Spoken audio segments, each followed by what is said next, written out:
अस्सलाम वालेकुम everyone. I hope सब लोग ठीक ठाक होंगे और अपना ख़्याल रख रहे होंगे। Welcome back to my YouTube channel. So guys, आज की वीडियो होने वाली है काफ़ी ज़्यादा स्पेशल, क्योंकि आज की वीडियो जैसा कि आप लोगों ने टाइटल से पढ़ लिया होगा, ईमान जो कि रजब भट्ट की साबिका बीवी हैं, उन्होंने अपना फ़ाइनल मैसेज दे दिया है, तमाम आवाम के सामने रख दिया है। अब देखते हैं कि उन्होंने अपने इस बयान में आकर क्या कहा। और बेसिकली मैं आप लोगों को अगर बताती चलूँ कि उन्होंने सबसे पहले तो रजब भट्ट और उनके ख़ानदान से एक दरख्वास्त की है, और उनकी वीडियो भी मैंने वीडियो के लास्ट पर लगा दी है, जिसमें वो ख़ुद सारी बात बता रही हैं। आप लोग वो वीडियो को लास्ट तक ज़रूर देखिएगा, तो इस तरह से आप लोगों को पता चल जाएगा कि ईमान ने क्या कहा तो है। नाज़रीन, शुरू मैं आप लोगों को बताती चलती हूँ कि सबसे पहले तो ईमान ने ये बताया है कि मैं चाहती हूँ कि रजब भट्ट का ख़ानदान और मेरा ख़ानदान, यानी कि ईमान और रजब भट्ट के ख़ानदान को मिलकर बात करनी चाहिए। ये मैं नहीं, ये ईमान कहती हैं।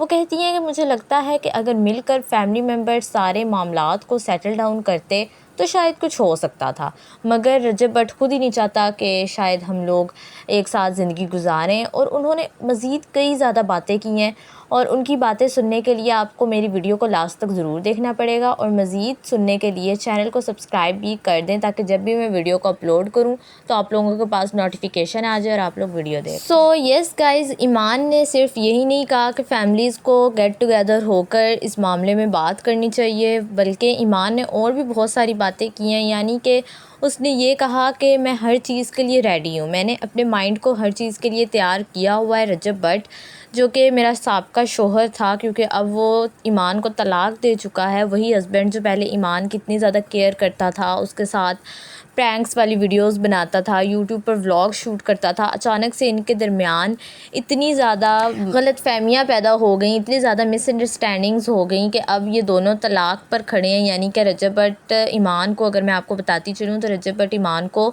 तलाक के 2 नोटिस भिजवा चुका है, और अगर इन्होंने कुछ अर्सा तक मज़ीद रुजू ना किया एक दूसरे से तो फिर इनकी पक्की तलाक हो जाएगी। तो यहाँ पर मैं आप लोगों को मज़ीद बताती चलूँ, जो ईमान और रजब भट्ट की काफ़ी ज़्यादा धूमधाम से शादी हुई थी, मुझे लगता है कि इन बेचारों को इधर ही नज़र लग गई थी।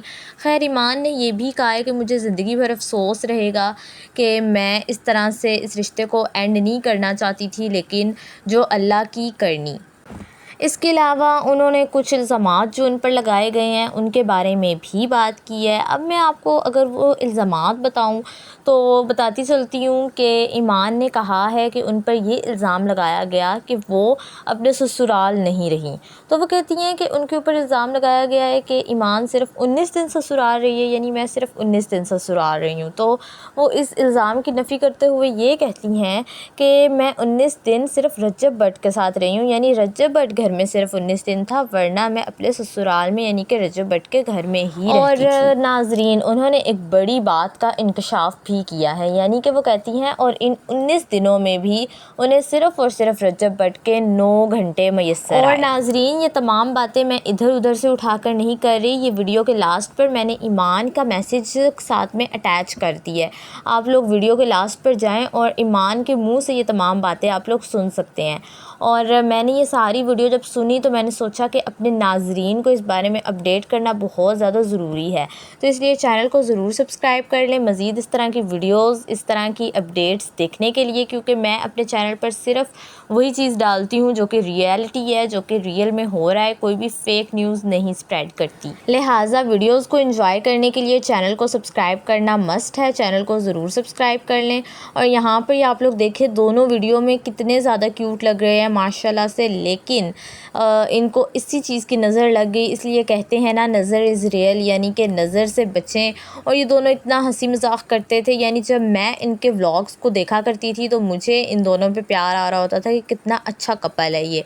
लेकिन गाइज़, अल्लाह की करनी कुछ और ही थी। और यहाँ पर ये आप लोग रजब भट्ट के साथ उसकी बहन देख सकते हैं, ब्लैक शॉल में गज़ल है। और बहुत से लोग इसके ऊपर भी इल्ज़ामात लगाते हैं कि रजब भट्ट को और ईमान को सेपरेट सेपरेट करने में गज़ल का हाथ था। गाइस, आपको इस बारे में क्या लगता है? इस बारे में भी मैं डिटेल्स जमा कर रही हूँ कि वाकई इस तमाम चीज़ों में गज़ल का हाथ था या नहीं। इस बारे में मैं वीडियो बना दूँगी। अगर आप लोग को चाहिए तो कमेंट सेक्शन में ज़रूर बताएं, मैं इस बारे में भी वीडियो बना दूँगी। अच्छा, तो नाज़रीन, ईमान मुझे बहुत ज़्यादा बेचारी लगती है। यानी कि ईमान के साथ जो हुआ शायद ऐसा नहीं होना चाहिए था, बल्कि इस तरह से बिल्कुल भी नहीं होना चाहिए था।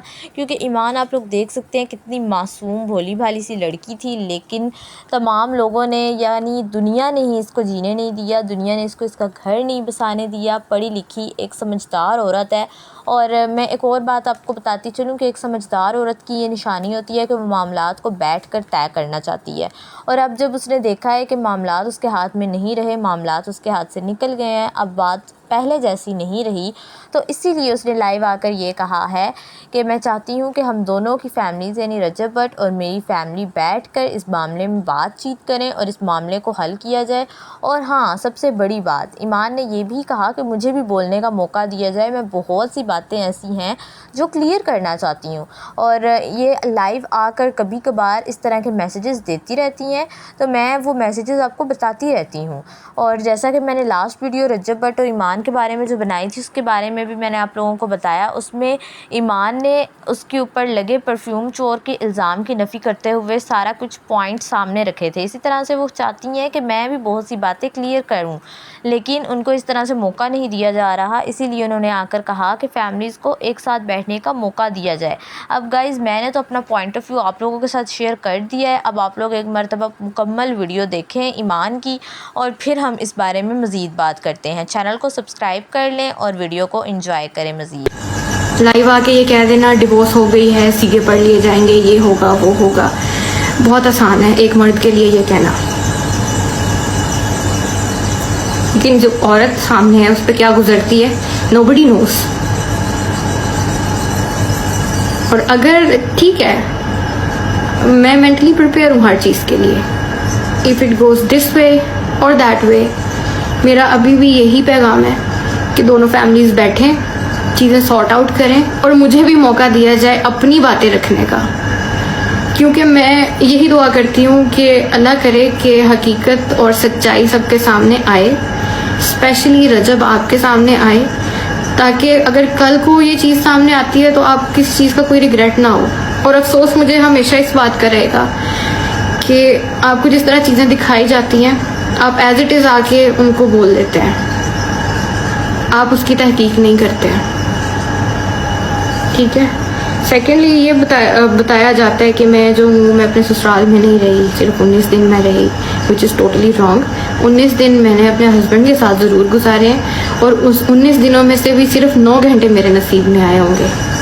तो डिवोर्स पेपर लगा दिया मैंने, तो मेरे पास और कोई रास्ता नहीं था आपसे रब्ता करने का। मैंने बहुत कोशिश की थी, 50 कॉल्स, व्हाट्सएप पे अलग, स्नैपचैट पे अलग, फ़ोन कॉल पे अलग, लेकिन वहाँ पे मुझे ब्लॉक कर दिया जाता है, एयरप्लेन मोड पे फ़ोन लगा दिया जाता है। तो मैं क्या करती, मुझे क्या मिला?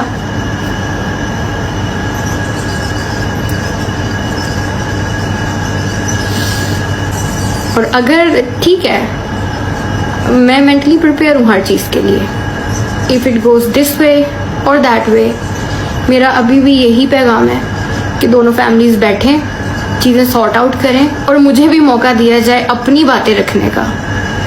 क्योंकि मैं यही दुआ करती हूँ कि अल्लाह करे कि हकीकत और सच्चाई सबके सामने आए, स्पेशली रजब आपके सामने आए, ताकि अगर कल को ये चीज़ सामने आती है तो आप किस चीज़ का कोई रिग्रेट ना हो।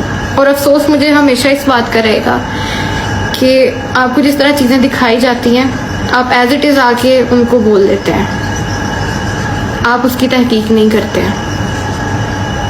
ठीक है। लेकिन आई रियली वॉन्ट कि ईमान अपने बाप के साथ वक्त गुजारे, अपनी माँ के साथ, और अपने बाप के दोनों के साए में बड़ा हो। क्योंकि मैं नहीं चाहती हूँ कि उसकी ज़िंदगी में कभी कोई कमी आए। और रही बात अम्मा अब्बा की, तो अम्मा अब्बा की इज़्ज़त सर आँखों पे है, चाहे वो जिस मर्ज़ी के माँ बाप हों। और फिर आपके माँ बाप को तो मैंने वैसे ही अपने माँ बाप का दर्जा दिया था। मैं रहूँगी नहीं, क्योंकि मैं वो मजलूमियत लेने तो यहाँ आई नहीं, या सिंपैथी लेने यहाँ पे आई नहीं। आई जस्ट वांट कि दोनों फैमिलीज़ बैठें और जो हमारे एल्डर्स हैं वो भी इस चीज़ को जो है वो पॉजिटिवली रिस्पॉन्स करें, और जो चीज़ों फैमिली के अंदर जो मिसअंडरस्टैंडिंग्स है उसको क्लियर किया जाए। बात बनती है नहीं बनती डजेंट मैटर, जो अल्लाह को मंजूर हुआ। बट मैं यही चाहूँगी, मेरी अभी भी यही कोशिश है कि वान को किसी चीज़ की कमी ना आए। अभी आ भी नहीं रही सिवाय बाप के, और जिन लोगों ने उसके बाप को उससे दूर किया है, अल्लाह पाक उनका इंसाफ करेगा। मुकाफ़ाते अमल इसी दुनिया पे होना है और होगा भी। जो लोग भी इस रिश्ते को तोड़ने में या इस रिश्ते को यहाँ तक पहुँचाने में जिन्होंने रोल अदा किया है, मैंने अपना फैसला अपने खुदा पे छोड़ा हुआ है। कहने को बहुत कुछ है, बहुत कुछ है, और कहने के साथ साथ मेरे पास एविडेंस भी बहुत है, हर चीज़ है। अगर आपके पास 100 चीज़ें हैं ना, तो मेरे पास 250 चीज़ें हैं, और जब वो बाहर आएंगी तो जितने भी इमेज बने हुए हैं ना, उनकी रियल फेस जो है वो सबके सामने आएगा। और मैं नहीं चाहती, लिटरली मैं नहीं चाहती, क्योंकि खुदा भी कहता है कि आप बंदों के पर्दे रखने चाहिए, ठीक है।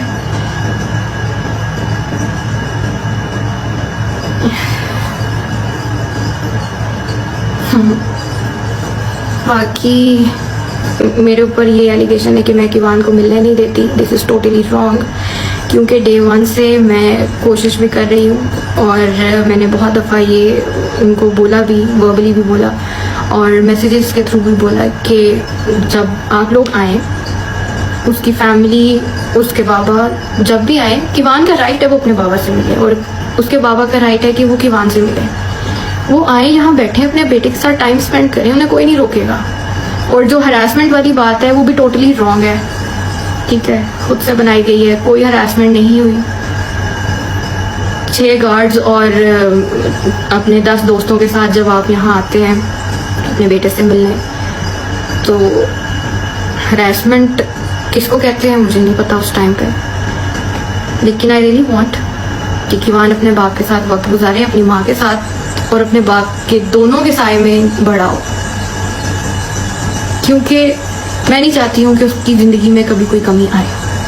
हाँ जी, तो नाजरीन, जैसा कि आप लोगों ने ईमान की पूरी डिस्कशन सुन ही ली होगी। मैं जानती हूँ ये थोड़ी सी लंबी थी, लेकिन मैंने इसको फ़ास्ट मोशन में सुना था और फिर मुझे पता चला कि ईमान असल में हकीकत में कहना क्या चाहती है, क्योंकि जब तक हम किसी इंसान की बुरी बात ना सुने, मुकम्मल बात को गौर से ना सुने, हमें किसी की भी समझ नहीं आती। और नाजरीन, मैं आप लोगों को एक और चीज़ क्लियर करती चलूँ कि ईमान ने कहा कि वो चाहती हैं कि उनका और रजब भट्ट का बेटा यानी कि किवान सुल्तान अपने माँ बाप दोनों के साए में ज़िंदगी गुजारता, मगर ऐसा करना मुमकिन ना हो सका। यानी कि अभी लास्ट क्लिप में बिल्कुल उन्होंने कहा है कि मैं चाहती थी कि वो दोनों के साए में यानी मुकम्मल वालिदैन की परवरिश पाता, लेकिन शायद अब ये मुमकिन नहीं है। वाकई ये तमाम पैगाम देते हुए आंखों में आंसू लिए बैठी थी, और उनकी आंखों से आंसू टिपक रहे थे, और दिख रहा था कि वो वाकई दिल से उनका दुख झलक रहा है, वाकई वो बहुत ज़्यादा दुखी हैं।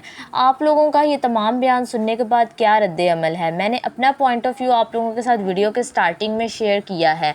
अब आप लोग बताइए कि आप लोगों को क्या लगता है, इसमें क्या वाकई ईमान की गलती थी? क्या वाकई जो ईमान पर इल्ज़ामात लगाए गए हैं वो दुरुस्त हैं, या फिर गज़ल का इसमें कोई हाथ नहीं है, बस लोगों ने बातें बना दी हैं, सारा किया धरा ईमान का ही है?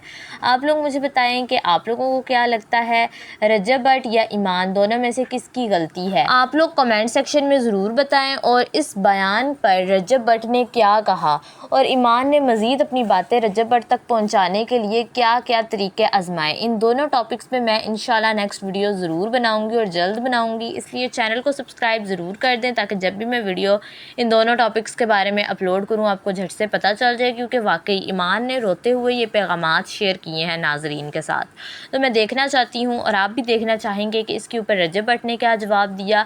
और जब रजब भट्ट ने काफ़ी ज़्यादा सख्ती से इसका जवाब दिया। तो इसके बाद ईमान ने अगला कदम क्या उठाया, यानी कि उन्होंने किस तरीके से रजब भट्ट से दोबारा रब्ता करने की कोशिश की।